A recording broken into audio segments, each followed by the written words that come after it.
Hey everyone, it's Jasmine, and today we are starting the first video in my series of my pre-move checklist from Seattle to Panama.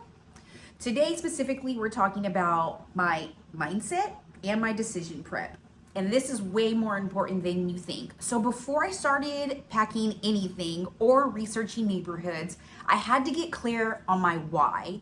Why am I moving and what am I looking for? And this is way more important than you think it is. So if you're ready to start this journey with me, let's go.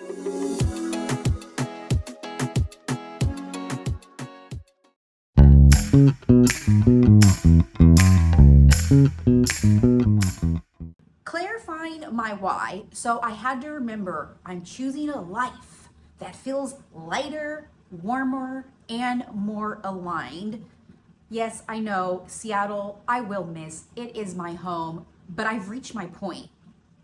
The pace, the weather, the constant grind, it doesn't match me. It doesn't align with me. And I have to always go, Jasmine, J Money, you wanted more sunshine, presence, freedom, more space to breathe and grow. My why is what keeps me grounded when things get overwhelmed. And I don't just mean by people, I also mean internally. As I started telling my friends and family my decision to leave and move to Panama City, you get the, oh my God, that's so exciting, or I'm proud of you, or I completely understand. And then you also get the people who are, why are you leaving? Why would you ever move?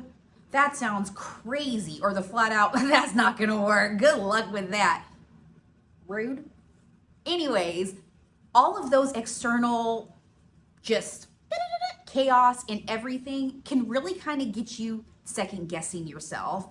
And if you're not clear on your why, you're gonna start really doubting if that's the right decision for you. Plenty of times when I'm by myself, driving or just hanging out by myself, and it comes up and I'm like, I am gonna miss Seattle. I'm really gonna miss Molly Moon's ice cream place. Is this really the right move? Did I think too fast? And I start kind of second guessing. But if you're clear on your whys, you just have to go back to those of why am I moving and what am I looking for? And then I know, because it comes back inside internally where I'm like, no, I made the choice that I made. And I don't have to explain that to anybody. We all have different lives and we all have different choices. And this is my life and my choice that I decided to make. And I know it's best for my son and I. So even though everybody else has things to say, you have to get clear on your why. It definitely keeps me grounded when I am feeling overwhelmed by people, by myself, or just going through this process as I'm starting to really actively do things and moving and getting paperwork together and the preparation of myself and my son. It really does help keep me grounded and remember why I made this decision that I did.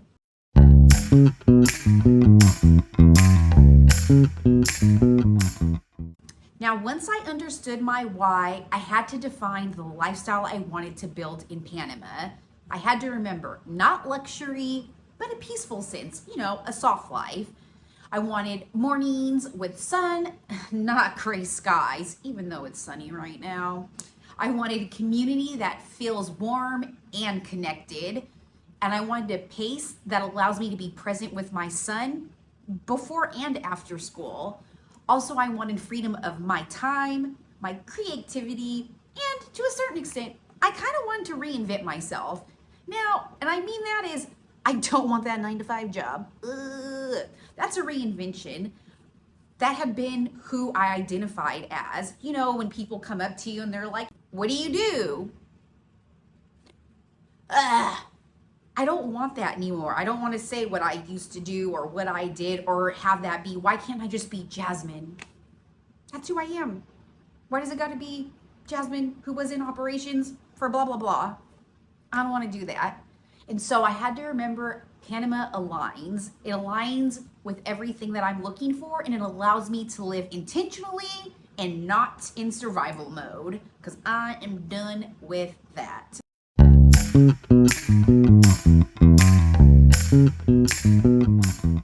Next, I had to set my move timeline. So I did a 30, 60, 90-day move timeline.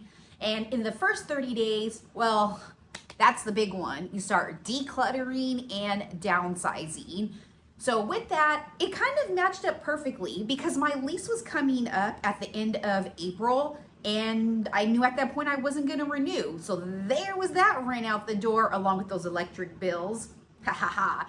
And renter's insurance, and I had to pay to have my car parked in the garage, like all of that, as well as downsizing. I was living in a 2-bedroom townhouse with my son, and we had accumulated so much stuff. So I started downstairs with the small stuff.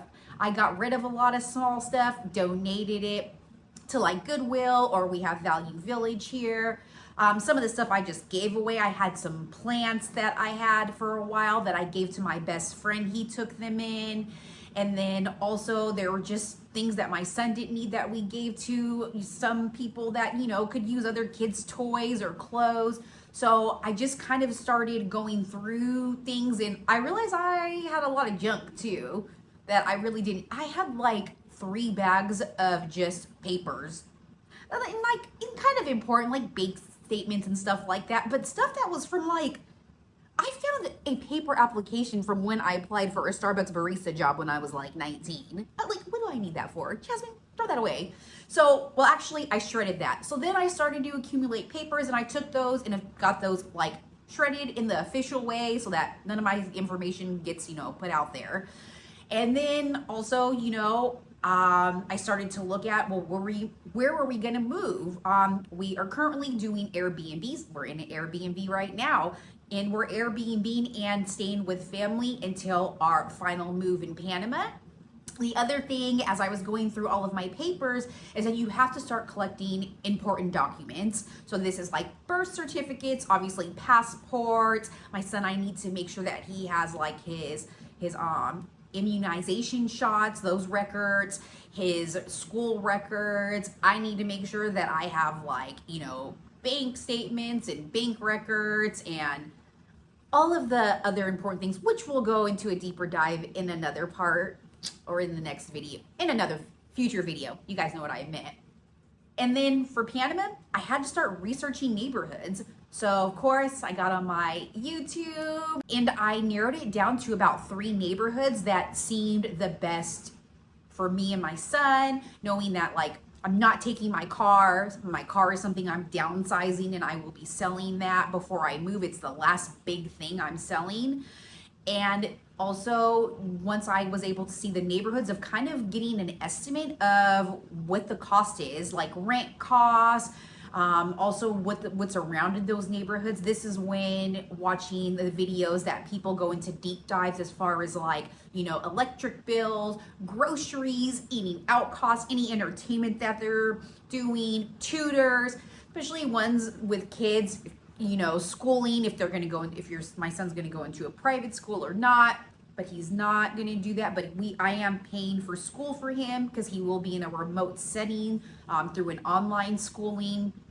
And that's really helping me to budget, because that's the biggest thing, is you have to know what is it actually going to cost to live there, not only live there in Panama, but the move, because there's going to be a nice chunk of money that's going to have to get you over there, and then you also just have to live. So those are kind of the 3 things that I did. I think I said 3 or 4. I might have said 4 in there. My list of things for my first 30 days. Next, in that 60-day little bracket, I really started to go bigger, and I started to sell and donate bigger items. So this is pertaining to like my couches, beds. I had like a bar cart, all of those bigger furniture or ticket items. This is when I started to, I'll say, purge those out. You want to try to get as much money as you can, because that's obviously going to help you with your move, and it goes into your what? That bucket of budgeting for the move. Also, making sure I finalized my temporary housing plan. So I made sure that I had Airbnbs and or family stays already set up. So I know exactly that over these next 3 to 4 months where my son and I are going to be staying and how much it's going to be costing for us. This is important because it also affects your budget. We can't only think about the Panama budget, we have to think about this budget as well, and it's eating into that, or it's taking that money too. Another thing is handling all the medical appointments. So I am caught up on everything. My son is caught up on everything. I'm grateful that we don't have any major health issues or like medicines or anything that we have to worry about or kind of, I'll say take with us as far as medications. And so that part is good. But, if you have medical appointments or other things you want to get done before you make that move or transition over, this is now the time to do them. Let your doctors know. Also, it's a good time to start researching too, kind of where those doctors are located at in Panama, because for me, that's going to make a difference. I still want to be close to like a hospital in the event that something happens to my son or I. And so, if you have ongoing health conditions, you want to make sure that you have somewhere that, can take care of you that's close by. Or if you have specialized doctors, you want to make sure you can find where they're available and where they're at so you're not so far from them. Another thing is I had to confirm the school records and paperwork. This is pertaining to my son. So he is finishing up middle school here in Seattle. And so I'm making sure that I have all of that paperwork from his school here in the US to be able to give to his high school, his new virtual school that he will be attending in Panama.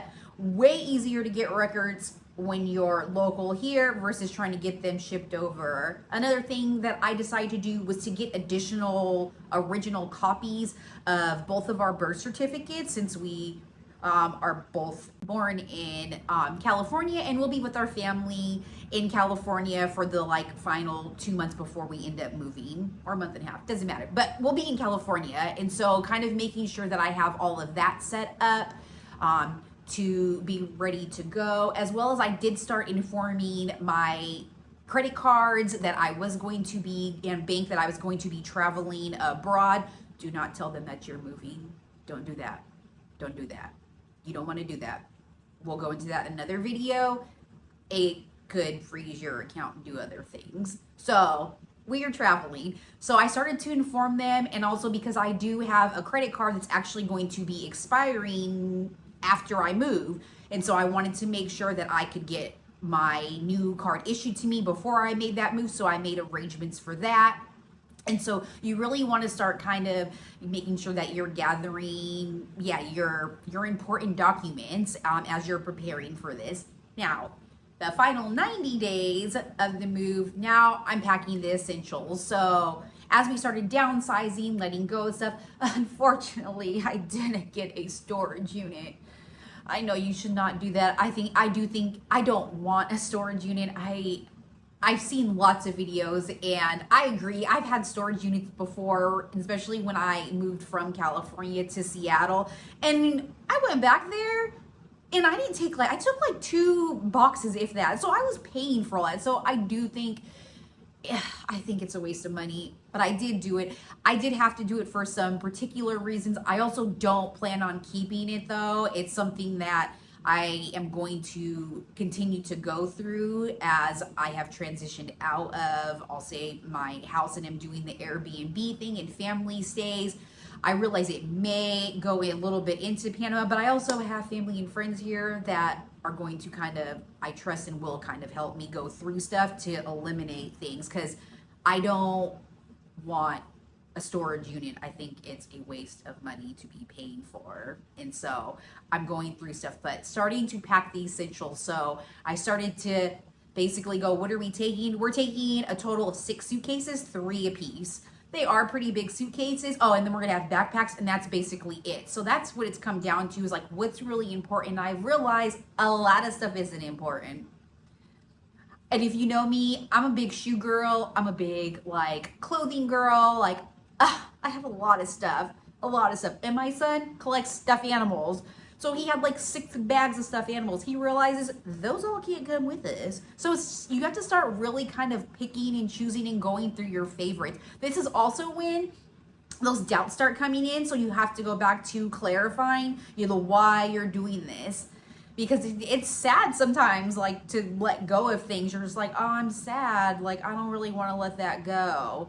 But Jasmine, you don't need that. Like, do you really need that little figurine because it's cute? No. Does it have a sentimental value? No. I feel like I'm like Marie Kondoing over here again. Like, does this bring you joy? Like, you did, now you don't. Like, but you really have to get serious with yourself on that, because you're only I'm taking 3 suitcases for myself. So a lot of my baking stuff, not essential, unfortunately. But, pictures, a lot of pictures are coming with us. Obviously, documents. Some of my favorite clothes are coming with us. Things that just make me feel comfort, but really just narrowing in on that, and also being mindful that, like, you could get this stuff back, or you'll find something else. And if it's also going to go away in the storage unit, probably didn't need it. So that's kind of how I've been doing it too, is I've been having boxes that are like Panama, and those ones go to one side of the storage. And so that as I'm going back in the storage and kind of taking stuff out to eliminate it, I'm realizing the things that I put in the Panama box aren't really that important to me, or I'm like, I don't really want that. Like, I feel differently. It doesn't bring me joy now, but it brought me joy when I put it in the storage. And so that's probably been a big thing for my son specifically, of letting go of maybe some toys, some stuffed animals.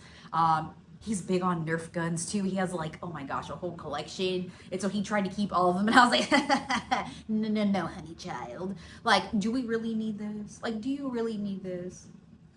And you have to take, like, do you want this big, like, dinosaur Nerf gun to come with you and take up this much space when you could be fitting maybe one of your favorite stuffies or that favorite pillow?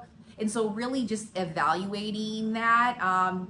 It's a lot of internal stuff. So yeah, I was like, my whys definitely have to come up, because you feel like you're kind of giving away part of your life, or you realize the transition of, like, oh, like, ish is getting real, because I'm really, like, letting go of stuff. But it also just helps to just clarify again why I'm doing it, and honestly how little, like, materialistic things are important. Like, not that important to me. Also, book my flights. So booking the flight, making sure that that is aligning with, if I have an Airbnb lined up for Panama, or, a place as far as, like, my rental unit. At this moment, as I'm filming this, I do not, because I have not done my Panama relocation trip yet. So I know that once I go there and have that relocation trip, and then really get to meet with the realtor and the attorney in person, that I will be able to go ahead and book those flights for my son and I to basically make our move.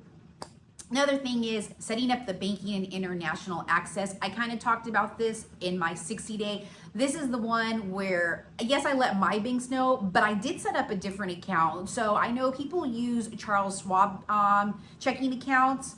They said those ones, they have, like, no international fees, or, like, really low international fees. Also, Wise accounts are what I've also heard people use. I did decide to go with a Wise account, and so I did open up a Wise checking account, because that is going to help me basically have access to my money. It connects directly to my US bank account here, and they also give you a nice little lime green, like, debit card, so that you can swipe it or use it there, pull out money at the ATMs in Panama without having any of those fees. Because my bank here in the US, if I was to swipe my card, I think they charge me, I forgot what the teller said. I think she said it was like 25. It was between $25 and $35 for that fee. And I was like, oh God, like, that can add up quick. And we ain't trying to be spending money like that. Like, $25, $35, I think that sounds like a few meals to me from what I've heard and seen. I'll let y'all know though. But still, like,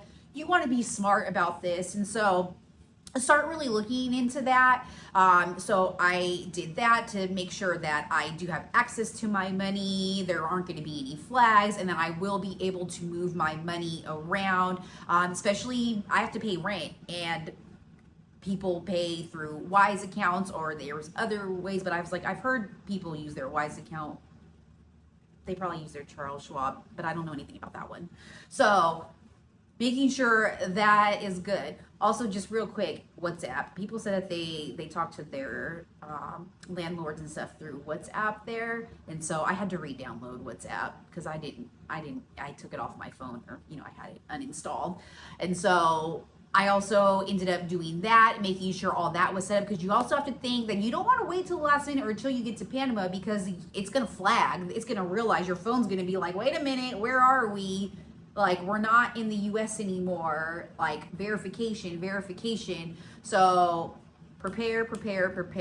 And we will dig deeper into that when I go into my financial video. One of the last things, not say, this one's important. I was like, little Samuel, is obviously preparing my son emotionally and practically. So I have been very intentional with sharing this journey with him. I show him videos of, the YouTubers, because I really want him to feel like, we're doing this together and not just me picking. I understand that this is going to be a big move for him, and it's a lot. I mean, he has been raised here in Seattle. He has his whole life here. And so I know that he tells me he's sad, but he also is happy and excited for this next adventure. And so really just making sure that he is already emotionally as well as practically of like what our life is going to look like, and having him through the process of everything, as far as like I said, like, I'm not packing up his essentials and all that. Like, he's picking that. He's choosing what's important to him. Like, I don't know, and I want him to have comfort and kind of feel a sense of home too when we move. Next is starting to really tell, I'll say, the broader family and friends group. I let, just like I'll say my close-knit family and friends group know back in those first 30 days when I made that decision. But now just really being more open about it, and with strangers, of like, I'm moving, and saying goodbyes and setting up kind of dinners and, little special times and moments with family and friends as we are preparing to move, and enjoying really just them. And also enjoying, I'll say, the last piece, as we're about to transition from Seattle to California with our family, of really enjoying Seattle for what it was, and thinking it, as weird to say, of like just being grateful for the time and what this journey has offered me, and realizing it's just time for the next step. So this timeline keeps me also from being overwhelmed, just kind of having this checklist, because it breaks everything down, that you have all this to do, but yes, there's just certain buckets that it goes in. And so it just makes it more manageable for me physically as well as emotionally, which is a big thing as I continue to go through this process.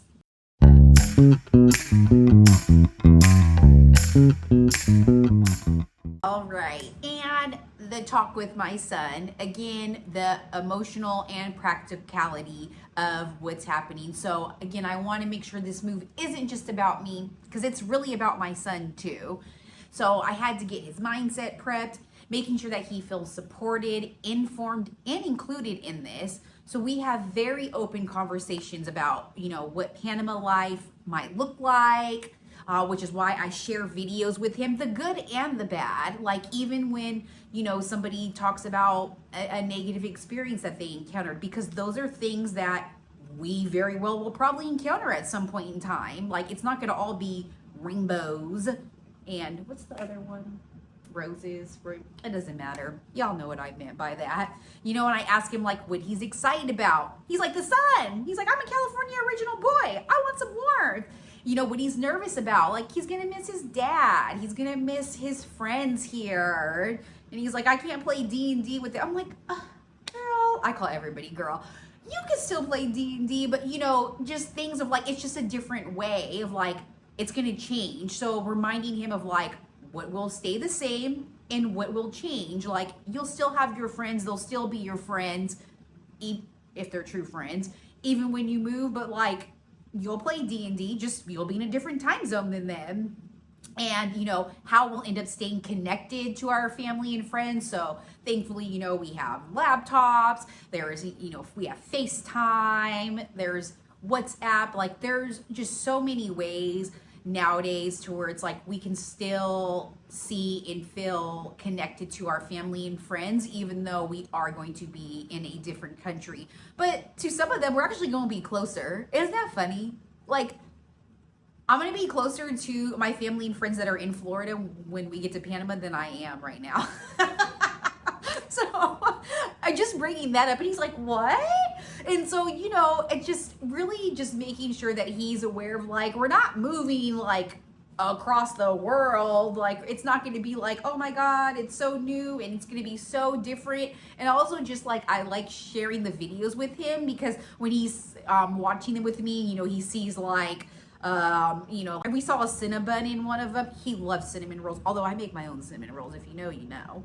And so he's like, oh, that's exciting, you know. And one of, you know, there's an H&M, and he likes to shop H&M. He loves H&M. And so he's like, oh, so, you know, and he sees like, this looks like a regular mall. It looks like, and it's like, well, what did you expect it to look like? He doesn't know. He's like, I don't know. But still, it makes him feel more like included and just kind of informed. And he's like, all right, like, this isn't as different as I thought. And so that's why I think showing him pictures, the videos, the neighborhoods, and also just like the fun things that we get to do there, you know, like fishing, and that, you know, there's the beach right there, and then he can play soccer, football. Do they call it football?